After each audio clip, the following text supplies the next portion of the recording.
Channapatna ಪಟ್ಟಕ್ಕಾಗಿ fight ಆಗ್ತಾ ಇದೆ. CP Yogeshwar ಅವರಂತೂ ರೆಬಲ್ ಹಾಕಿದ್ದಾರೆ. ಬಹಿರಂಗವಾಗಿ ಸ್ಟೇಟ್ಮೆಂಟ್ ಕೊಟ್ಬಿಟ್ರು, ಟಿಕೆಟ್ ಸಿಕ್ಕರೆ ಸ್ಪರ್ಧೆ, ಇಲ್ಲ ಅಂದ್ರೆ ಪಕ್ಷೇತರ ಅಭ್ಯರ್ಥಿಯಾಗಿ ಸ್ಪರ್ಧೆ ಮಾಡ್ತೀನಿ ಅಂತ. ಈಗ ಸಾರಾ ಮಹೇಶ್ ಅವರು ಕೂಡ ರಿಪಬ್ಲಿಕನ್ ಜೊತೆ ಮಾತನಾಡ್ತಾ ಬಹಳ ಸ್ಪಷ್ಟವಾಗಿ ಹೇಳ್ತಾ ಇದ್ದಾರೆ. ಅವರು ಚನ್ನಪಟ್ಟಣ ಕ್ಷೇತ್ರ ಯಾವತ್ತಿದ್ರೂ ಕೂಡ ಜೆಡಿಎಸ್ಗೆ ಅಂತ, ಯಾರೇ ಸ್ಪರ್ಧೆ ಮಾಡಿದ್ರು ಕೂಡ ಜೆಡಿಎಸ್ ನಿಂದಲೇ ಸ್ಪರ್ಧೆ ಮಾಡಬೇಕು ಅಂತ. ಹಾಗಾದ್ರೆ ಸಿಪಿ ಯೋಗೇಶ್ವರ್ ಜೆಡಿಎಸ್ ನಿಂದ ಸ್ಪರ್ಧೆ ಮಾಡಕ್ಕಾಗತ್ತಾ? ಅವ್ರು ಒಪ್ಕೊಳ್ತಾರಾ? ಇದೆಲ್ಲವೂ ಪ್ರಶ್ನೆ. ಬಟ್ ಸಾರಾ ಮಹೇಶ್ ಅವ್ರ ರಿಯಾಕ್ಷನ್ ಹೇಗಿದೆ ನೋಡ್ಕೊಂಡು ಬರೋಣ. ಚನ್ನಪಟ್ಟಣ ಉಪಚುನಾವಣೆ ಕಡ ದಿನದಿಂದಲೇ ಸಾಕಷ್ಟು ರಂಗು ಪಡೆದುಕೊಳ್ತಾ ಇದೆ. ಈಗಾಗಲೇ ಚುನಾವಣೆ ದಿನಾಂಕ ಘೋಷಣೆ ಆಗಿಲ್ಲ.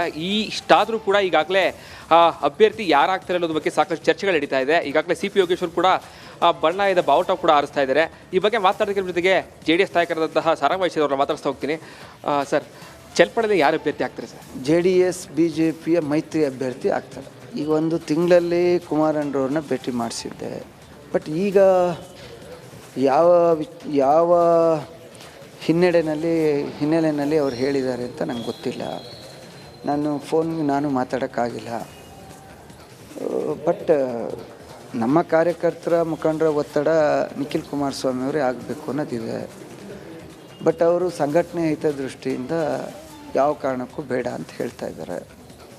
ಈ ಮಧ್ಯದಲ್ಲಿ ಕೆಲವು ಕಾರ್ಯಕರ್ತರು ಇದನ್ನು JDS ಭಾಳಷ್ಟು ಚುನಾವಣೆ ನಾವು ಗೆದ್ದಿರೋದ್ರಿಂದ ಕುಮಾರಣ್ಣವರೇ ಪ್ರತಿನಿಧಿಸ್ತಾ ಇದ್ದಿದ್ದರಿಂದ ಇದನ್ನು JDS ಕ್ಷೇತ್ರವಾಗಿ ಉಳಿಸ್ಕೋಬೇಕು ಅನ್ನೋದು ಕೂಡ ಇದೆ.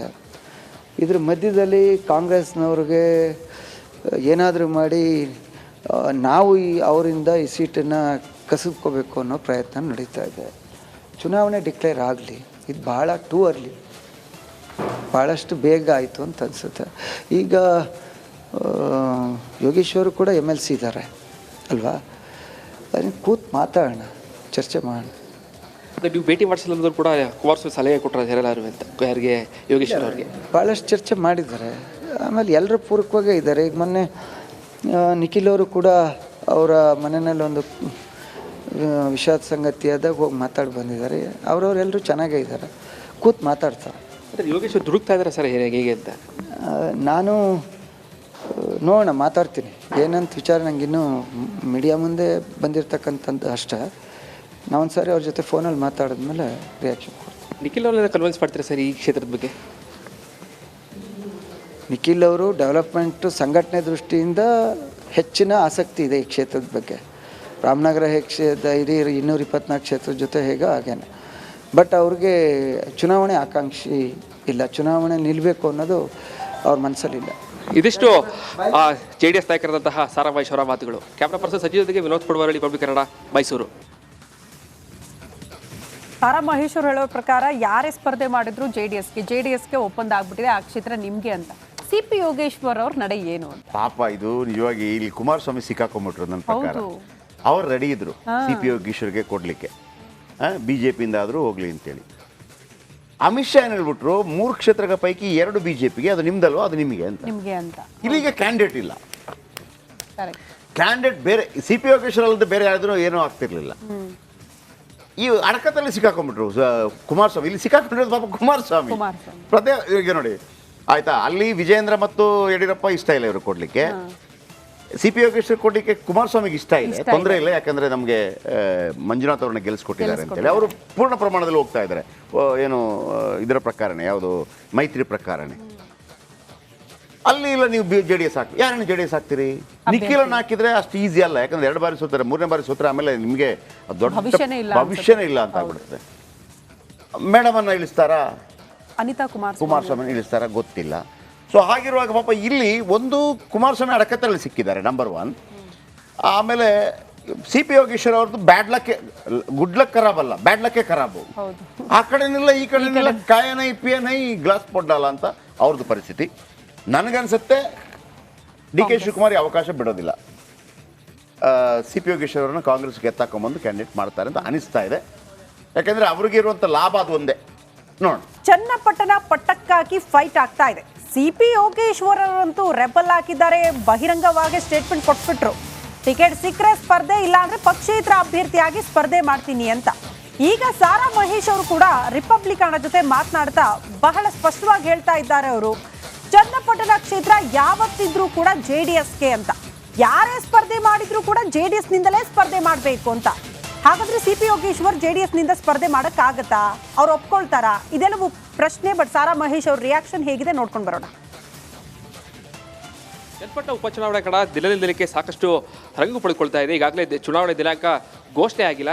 ಇಷ್ಟಾದರೂ ಕೂಡ ಈಗಾಗಲೇ ಅಭ್ಯರ್ಥಿ ಯಾರಾಗ್ತಾರೆ ಅನ್ನೋದ್ರ ಬಗ್ಗೆ ಸಾಕಷ್ಟು ಚರ್ಚೆಗಳು ನಡೀತಾ ಇದೆ. ಈಗಾಗಲೇ CP ಯೋಗೇಶ್ವರ್ ಕೂಡ ಬಣ್ಣದ ಬಾವುಟ ಕೂಡ ಆರಿಸ್ತಾ ಇದ್ದಾರೆ. ಈ ಬಗ್ಗೆ ಮಾತಾಡೋದಕ್ಕೆ ಜೊತೆಗೆ JDS ನಾಯಕರಾದಂತಹ ಸಾರಾ ಮಹೇಶ್ ಅವ್ರನ್ನ ಮಾತಾಡ್ತಾ ಹೋಗ್ತೀನಿ. ಸರ್, ಚನ್ನಪಟ್ಟಣದಲ್ಲಿ ಯಾರು ಅಭ್ಯರ್ಥಿ ಆಗ್ತಾರೆ ಸರ್? JDS BJPಯ ಮೈತ್ರಿ ಅಭ್ಯರ್ಥಿ ಆಗ್ತಾರೆ. ಈಗ ಒಂದು ತಿಂಗಳಲ್ಲಿ ಕುಮಾರಣ್ಣವ್ರನ್ನ ಭೇಟಿ ಮಾಡಿಸಿದ್ದೆ. ಬಟ್ ಈಗ ಯಾವ ಹಿನ್ನೆಲೆಯಲ್ಲಿ ಅವ್ರು ಹೇಳಿದ್ದಾರೆ ಅಂತ ನಂಗೆ ಗೊತ್ತಿಲ್ಲ. ನಾನು ಮಾತಾಡೋಕ್ಕಾಗಿಲ್ಲ. ಬಟ್ ನಮ್ಮ ಕಾರ್ಯಕರ್ತರ ಮುಖಂಡರ ಒತ್ತಡ ನಿಖಿಲ್ ಕುಮಾರಸ್ವಾಮಿ ಅವರೇ ಆಗಬೇಕು ಅನ್ನೋದಿದೆ. ಬಟ್ ಅವರು ಸಂಘಟನೆ ಹಿತದೃಷ್ಟಿಯಿಂದ ಯಾವ ಕಾರಣಕ್ಕೂ ಬೇಡ ಅಂತ ಹೇಳ್ತಾ ಇದ್ದಾರೆ. ಈ ಮಧ್ಯದಲ್ಲಿ ಕೆಲವು ಕಾರ್ಯಕರ್ತರು ಇದನ್ನು JDS ಭಾಳಷ್ಟು ಚುನಾವಣೆ ನಾವು ಗೆದ್ದಿರೋದ್ರಿಂದ ಕುಮಾರಣ್ಣವರೇ ಪ್ರತಿನಿಧಿಸ್ತಾ ಇದ್ದಿದ್ದರಿಂದ ಇದನ್ನು JDS ಕ್ಷೇತ್ರವಾಗಿ ಉಳಿಸ್ಕೋಬೇಕು ಅನ್ನೋದು ಕೂಡ ಇದೆ. ಇದ್ರ ಮಧ್ಯದಲ್ಲಿ ಕಾಂಗ್ರೆಸ್ನವ್ರಿಗೆ ಏನಾದರೂ ಮಾಡಿ ನಾವು ಅವರಿಂದ ಈ ಸೀಟನ್ನು ಕಸಿದ್ಕೋಬೇಕು ಅನ್ನೋ ಪ್ರಯತ್ನ ನಡೀತಾ ಇದೆ. ಚುನಾವಣೆ ಡಿಕ್ಲೇರ್ ಆಗಲಿ, ಇದು ಭಾಳ ಟೂ ಅರ್ಲಿ, ಭಾಳಷ್ಟು ಬೇಗ ಆಯಿತು ಅಂತ ಅನಿಸುತ್ತೆ. ಈಗ ಯೋಗೇಶ್ವರು ಕೂಡ MLC ಇದ್ದಾರೆ ಅಲ್ವಾ? ಅದನ್ನು ಕೂತು ಮಾತಾಡೋಣ, ಚರ್ಚೆ ಮಾಡೋಣ. ನೀವು ಭೇಟಿ ಮಾಡಿಸಲು ಕೂಡ ಕುಮಾರಸ್ವಾಮಿ ಸಲಹೆ ಕೊಟ್ಟರು ಅಂತ ಯಾರಿಗೆ?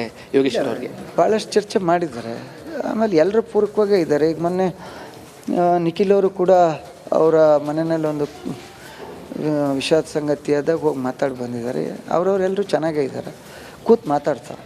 ಯೋಗೇಶ್ವರ್ ದುಡುಕ್ತಾ ಇದ್ದಾರೆ ಸರ್ ಹೇಗೆ ಅಂತ ನಾನು ನೋಡೋಣ, ಮಾತಾಡ್ತೀನಿ. ಏನಂತ ವಿಚಾರ ನನಗಿನ್ನೂ ಮೀಡಿಯಾ ಮುಂದೆ ಬಂದಿರತಕ್ಕಂಥದ್ದು ಅಷ್ಟೇ.